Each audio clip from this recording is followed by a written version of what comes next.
Hi friends, welcome to my channel curry and chat by Manju. ഇന്ന് ഞാൻ നല്ല healthy ആയിട്ടുള്ളൊരു അച്ചാറാണ് ഞാൻ ഉണ്ടാക്കിയെടുക്കുന്നത്. അപ്പോൾ അതെങ്ങനെയാണെന്ന് നിങ്ങൾ കണ്ടു നോക്കിയിട്ട് കമൻസ് ഒക്കെ അയക്കും. അപ്പോൾ നമുക്ക് വീഡിയോയിലേക്ക് പോവാം. അപ്പോൾ ഞാൻ ഇന്ന് ഇത്രയും ഇഞ്ചി എടുത്തിട്ടുണ്ട് കേട്ടോ. അതുകൂടാതെ തന്നെ ഇത്രയും ഡേറ്റ്സും കൂടെ എടുത്തിട്ടുണ്ട്. അപ്പോൾ നമുക്കിന്ന് അച്ചാറിടാൻ പോവുകയാണ്. നല്ല ടേസ്റ്റാണ്. അപ്പോൾ അമ്മക്ക് ആദ്യമേ ഈ ഇഞ്ചിയുടെ തൊലി കളഞ്ഞെടുക്കണം.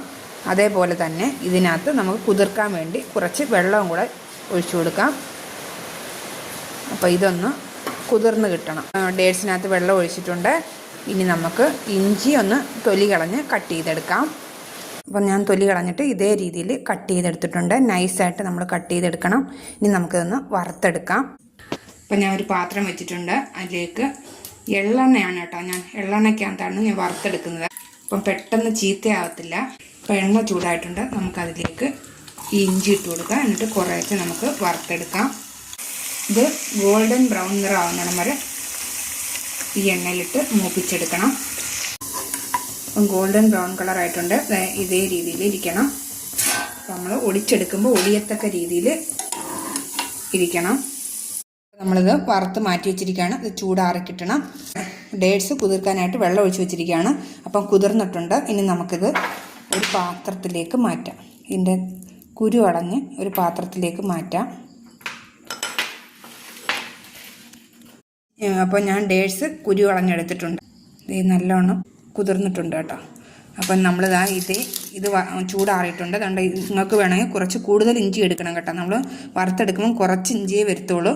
അപ്പം ഞാൻ ആദ്യം ഇതൊന്ന് പൊടിച്ചെടുക്കണം. അതിന് ശേഷം ഈന്തപ്പഴം ഒന്ന് അരച്ചെടുക്കണം. ഒരു മിക്സിയുടെ ജാർ എടുത്തിട്ടുണ്ട്. അതിലേക്ക് ഞാൻ ആദ്യമേ ഒന്ന് പൊടിച്ചെടുക്കുകയാണ്. ഇഞ്ചി പൊടിച്ചെടുത്തിട്ടുണ്ട്. ഇനി നമുക്കൊരു പാത്രത്തിലേക്ക് ഇട്ട് കൊടുക്കാം. ഇഞ്ചി വെച്ചിരുന്ന പാത്രത്തിൽ തന്നെയാണ് ഞാൻ ഇട്ട് കൊടുക്കുന്നത്. അപ്പോൾ പൊടിച്ചെടുത്തപ്പം ഇത്രേ നമുക്ക് കിട്ടത്തുള്ളൂ. അപ്പം ഞാൻ അതേ ജാറിൽ തന്നെ ഇനി ഡേറ്റ്സ് ഇട്ട് കൊടുക്കുകയാണ് കേട്ടോ. നമുക്കിത് വെള്ളം ചേർക്കാവുന്ന അരച്ചെടുക്കണം. അപ്പോൾ ഞാൻ ഡേറ്റ്സും ഇത് അരച്ചെടുത്തിട്ടുണ്ട്. അപ്പം നമുക്കിനി ഇഞ്ചി ഡേറ്റ്സ് അച്ചാർ എങ്ങനെ ഉണ്ടാക്കിയെടുക്കുന്നു നോക്കാം. ഇഞ്ചി വറുത്ത അതേ സെയിം എണ്ണയാണ് എടുത്തിരിക്കുന്നത്. അതിലേക്ക് 1 സ്പൂൺ കടുക് ഇട്ട് കൊടുക്കുകയാണ്. ഇനി ഒരു 3 വറ്റൽമുളക്, അതിൻ്റെ കൂടെ തന്നെ കുറച്ച് കറിവേപ്പില. ഇനി നമുക്ക് ഈ കട്ട് ചെയ്ത് വെച്ചിരിക്കുന്ന ഒരു 3 പച്ചമുളക് ഉണ്ട് കേട്ടോ. ഇനി ഞാനൊരു ചെറിയ നാരങ്ങ വലുപ്പത്തിലുള്ള പുളി എടുത്തിട്ടുണ്ട്. അത് ഞാൻ വെള്ളത്തിൽ കുതിർത്ത് വെച്ചിരിക്കുകയാണ്. നമുക്കിതൊന്ന് ജസ്റ്റ് ഒന്ന് പിഴിഞ്ഞിട്ട് ഇതിലേക്ക് ഒഴിച്ചു കൊടുക്കാം. ഇതിലേക്ക് 1 സ്പൂൺ മുളക് പൊടി ഇട്ട് കൊടുക്കുകയാണ്. 1/4 ടീസ്പൂൺ മഞ്ഞൾപ്പൊടി, ആവശ്യത്തിനുള്ള ഉപ്പ്. ഇനി നമുക്കൊന്ന് മിക്സ് ചെയ്തെടുക്കാം. അതിൻ്റെ പച്ചമുളകിൻ്റെ പച്ചമണമൊക്കെ ഒന്ന് മാറിക്കിട്ടണം. ഇപ്പം മുളകിൻ്റെ പച്ചമണം മാറിയിട്ടുണ്ട്.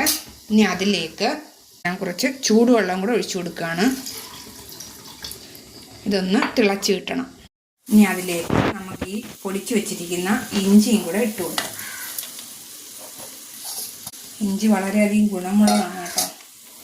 അപ്പം ഇതൊന്ന് നന്നായിട്ട് മിക്സ് ചെയ്യുക. മിക്സ് ചെയ്ത ശേഷം ഇനി നമുക്കതിലേക്ക് ഈ അരച്ച് വെച്ചിരിക്കുന്ന ഡേറ്റ്സും കൂടെ ഇട്ട് കൊടുക്കാം. എന്നിട്ട് നന്നായിട്ടൊന്ന് മിക്സ് ചെയ്യുക. നല്ല മണം വരുന്നുണ്ട് കേട്ടോ. വെളിച്ചെണ്ണ ഉപയോഗിച്ചാൽ പെട്ടെന്ന് ചീത്തയായി പോവും. ഇതാകുമ്പം കുറച്ച് ദിവസം ഇരിക്കും. ഇഞ്ചി ഡേറ്റ്സ് അച്ചാർ. അപ്പം നോക്കിയാൽ നമ്മുടെ ഇഞ്ചി ഈന്തപ്പഴം അച്ചാറും റെഡി ആയിട്ടുണ്ട്. നല്ല ഹെൽത്തി ആയിട്ടുള്ളൊരു അച്ചാറാണ്. അപ്പം നമുക്കിതൊരു പാത്രത്തിലേക്ക് മാറ്റാം. ഞാൻ ഒരു പാത്രത്തിലേക്ക് മാറ്റിയാണ്.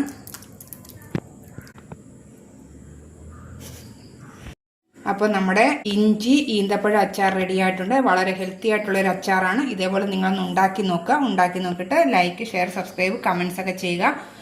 അപ്പം ഇനി ഞാനൊക്കെ വീണ്ടും ഒരു റെസിപ്പിയുമായിട്ട് നമുക്ക് വീണ്ടും കാണാം. അതുവരെ ബായ്.